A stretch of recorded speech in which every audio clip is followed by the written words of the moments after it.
Hi guys, welcome back to my YouTube, or welcome to my YouTube. I bet most of you guys are coming over from TikTok. We're gonna really deep dive into the Rebecca Wertz case over here. So grab a snack, get ready, and let's get into this case.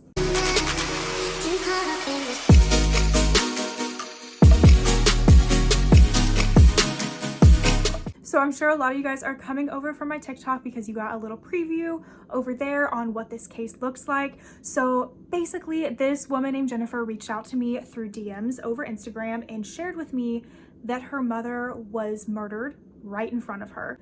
And also convincing her mother's murderer to turn himself in ended up leading to an entire other murder being solved, which is so fascinating. I have never seen anything like this before.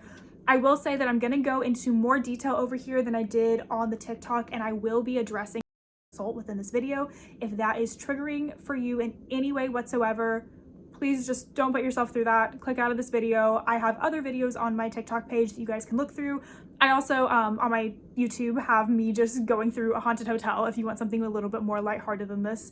And for those of you who are staying, grab a snack, sit back, and relax because we will get into this case.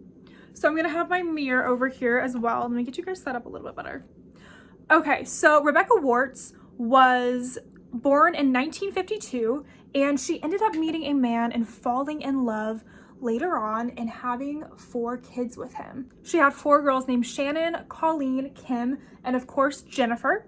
Jennifer is the one that reached out, and Jennifer was the youngest. Well, her husband ended up joining the military, and he became a very high-ranking sergeant and worked out in the Pentagon. That's where he was stationed, which is very high profile, by the way. And it resulted in him being gone a lot, which ultimately caused a divorce between Rebecca and him. So they ended up having to move out of the house and move in with Rebecca's parents, the kids' grandparents. And they also lived with their Uncle Jim at the time, Uncle Jimmy. Uncle Jim had Down syndrome, and he was kind of the baby of the family, so he would get a lot of attention. And Jennifer's older siblings would also bond with her mom a lot more. So Jennifer remembers just being very jealous during this time because it seemed like other people were getting attention in comparison to her. I mean, she's like 4 years old at the time and a lot is happening. The one thing that Jennifer was really able to bond with her mom over was music. She says she remembers her mom having just this beautiful voice, and they would bond over the Beatles and Billy Joel. Well, her mom starts to go out and starts to want to meet new people. Obviously, she's divorced now. And she brings back home a guy to meet her parents, Jennifer's grandparents, and his name is Ed. And Ed is short for Charles Edward Reddish. So Rebecca ended up having to leave her grandparents' house, but luckily her ex-husband had an extra house for her and the kids, so she left, took the kids there, and she started to bring Ed around a lot more since she had that freedom and more alone time. So this is when the daughters really got to spend time with Ed. And the older daughters did not like him. They got a vibe. They did not want to be around him. However, Jennifer really liked him. She remembers this as being a happy time. Like I said before, she wasn't really getting a whole lot of attention, and Ed would bring over toys. He would play with her. So she says overall this was a positive memory. And she also said from her perspective, she kind of just thought her sisters were crazy because one time they had even like broken down over hairspray. This was the 80s, by the way. They had broken down over hairspray like right before school. So with them being so vocal about not liking him, she just didn't really like pay attention to it that much. So let's learn a little bit more about Ed. He was a maintenance man for an apartment complex over at Somerset Towers and Cherry Hill. He started to bring Rebecca over to his apartment more, and Rebecca had to bring Jennifer because she was so young. And Jennifer remembers him not having any furniture, not having any food over there. So she recognized this as being definitely a red flag. Like, how are you a maintenance man if you don't even have anything to maintain? Like, how can you maintain a relationship if you can't even maintain a couch? Like, that's confusing. But there was a lot of kids in this apartment complex, so Jennifer really had a good time being able to go up there, play with them, hang out with them. I believe there was a park and a pool, so she could just really go up there and have a bunch of play dates. Well, this resulted in her being alone with Ed for the first time, which is what really started the abuse. So Ed would invite not only her, but another girl from the apartment complex over to have play dates, and he would play games with them that involved them undressing, and he would reward them afterwards with Cabbage Patch dolls or other toys. And situations like this, they do not get better, they just get worse, and that's what happened. It continued and it escalated. And then one night, Jennifer ended up waking up to him tugging on her clothes, and when she woke up, he popped down, and she just pretended like she didn't see him. So after he went away, she hopped in with her mom and told her mom what had just happened. And her mom told her that it was just a nightmare. Well, later in school, Jennifer ended up telling her cousin about the incident, and her cousin was like, no, that's definitely not a nightmare. That definitely happened. And then later on, she ended up realizing that her mom also knew that it wasn't a nightmare, because whenever they went to go visit their grandparents, her mom turned to her and was like, hey, don't tell your grandpa what happened. So she obviously knows. Ed had an uncle who lived out in Pemberton, and he had some younger girls that Jennifer liked to hang out with. So Rebecca and Ed decided to take her there one day. And on the way down, she was really craving a Happy Meal. So she kept, she was young at the time, so she just kept, bugging them about picking her up a Happy Meal. And her mom kept saying no, but by the time they got there, Ed finally agreed. He was like, hey, I'll take you to go get your Happy Meal. Let's hop in the car. We'll sneak away from mom and go get one. And so Jennifer's super excited. She thinks she's about to go get her Happy Meal. So they hop in the car together and start driving, and he ends up pulling over to a secluded spot. And they're out in farmland, and her there and then tries to kill her. So he tries to strangle her, and Jennifer is convincing him not to, fighting for her life, saying, no, we can just say we got lost. We don't have to say anything that happened. And eventually Ed agrees and takes her back to his uncle's place. But the second that she walks in, her mother knows that something is wrong. So her mom walks her back to the bathroom, and her mom is like, okay, explain everything to me that just happened. And she does. And her mom responds with, that's not as bad as I thought it was. So Jennifer is like, well, what does that even mean? And she also remembers being like, okay, did I explain this to her correctly? Am I saying something wrong? Is she not understanding something? And it just seems like our moms are supposed to protect us in these situations. And because her mother is not, the anger towards her mom is really, really starting to build up. And just to humanize Rebecca a little bit here, because I know given the information, it can be a little bit tough, but we have to remember that she is the woman in this abusive relationship. And we don't even really know what that looked like.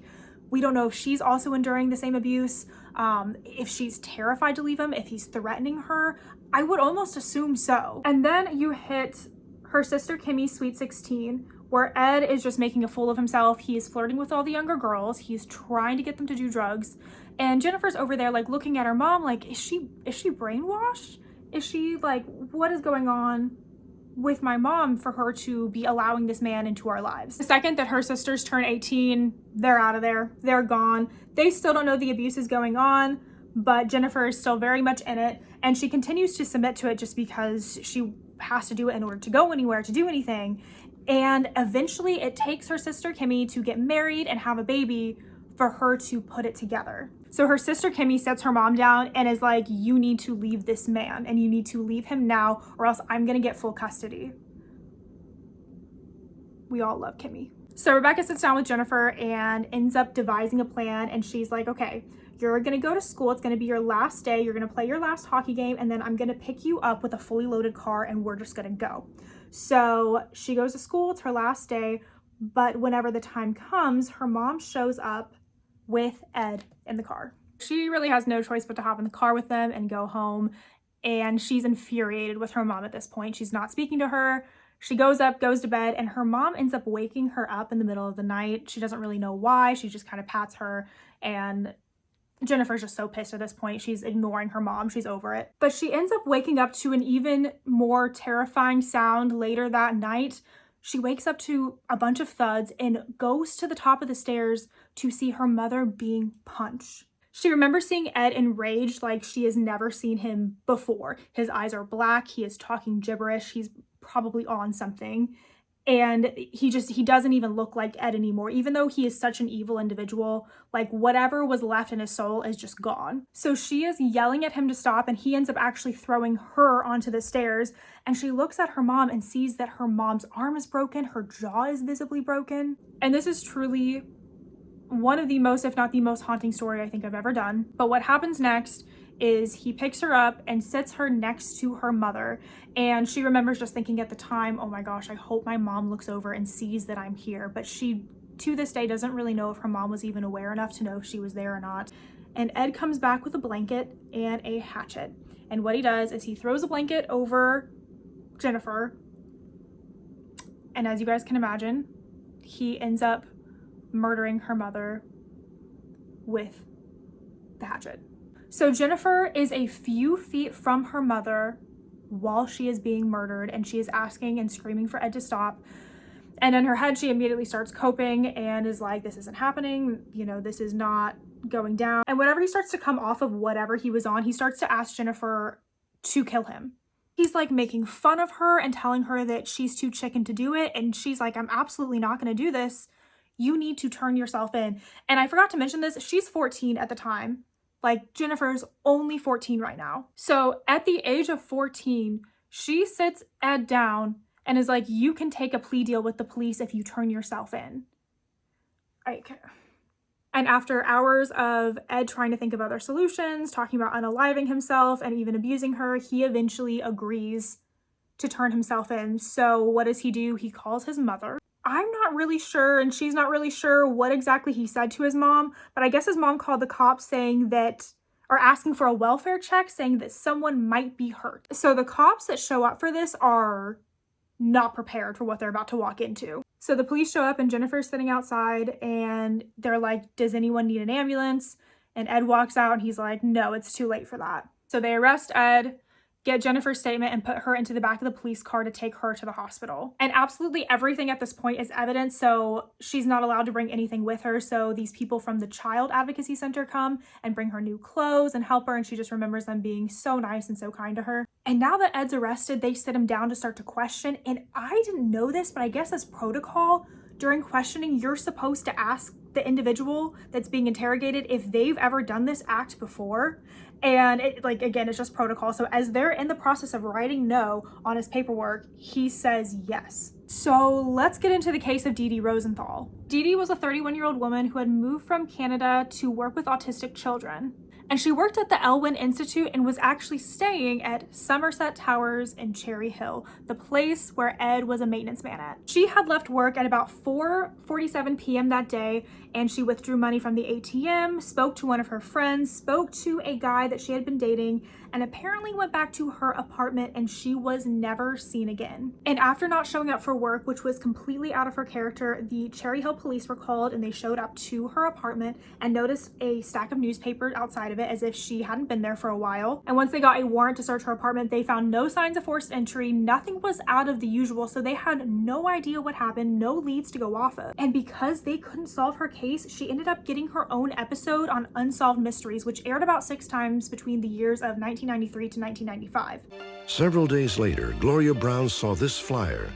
She was startled to realize that the sad young woman strongly resembled Dede Rosenthal, who had vanished under peculiar circumstances the week before. Dede just would not be the person just to take off. If she was going to take off or was going to go away, she would either call her mom or she would call me. And obviously this hadn't been solved up until Jennifer Wertz ended up convincing Ed to turn himself in.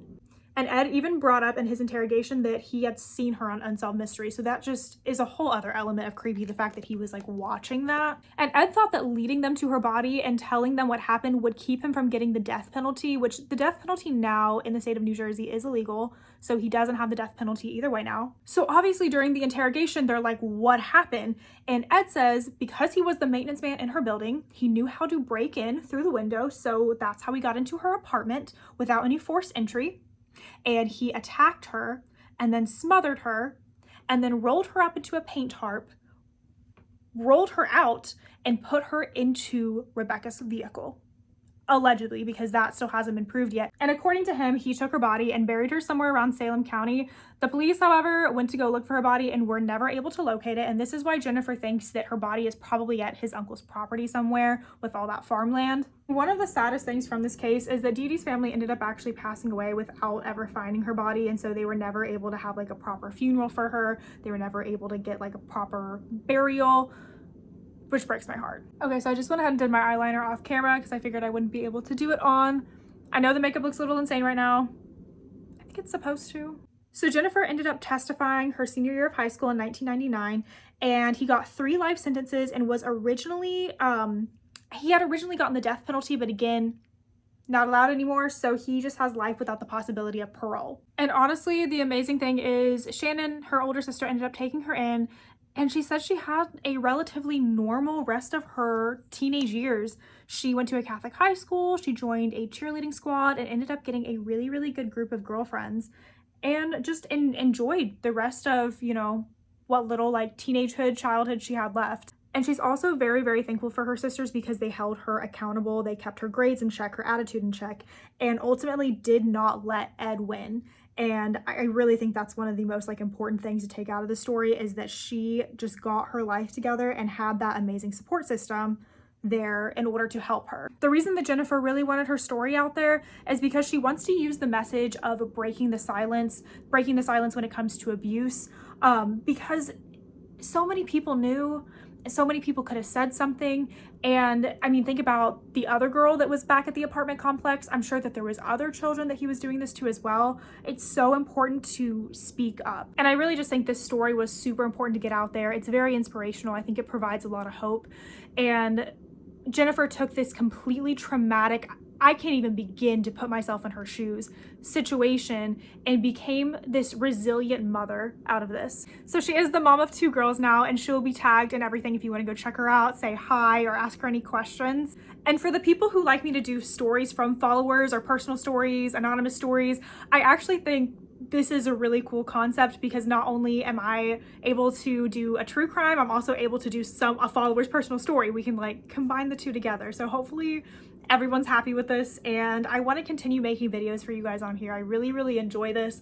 I enjoy being able to talk more freely and like sit down with you and chill. So if you guys have any personal stories that you're wanting to share that involve true crimes, that don't involve true crimes, you are welcome to DM me. I try to read as many as possible. And if not, I will just see you guys here next time. I don't really know what you guys think of this makeup. I feel like this is what happens when I just doodle on my face for a little bit. This looks very much 90s wannabe pop star vibe, but I'll get better at the doodling. This is why I always like include an inspiration photo on my TikTok. That way I have like structure, because if I'm unstructured, this is just what happens. All right. Love you guys. Mwah.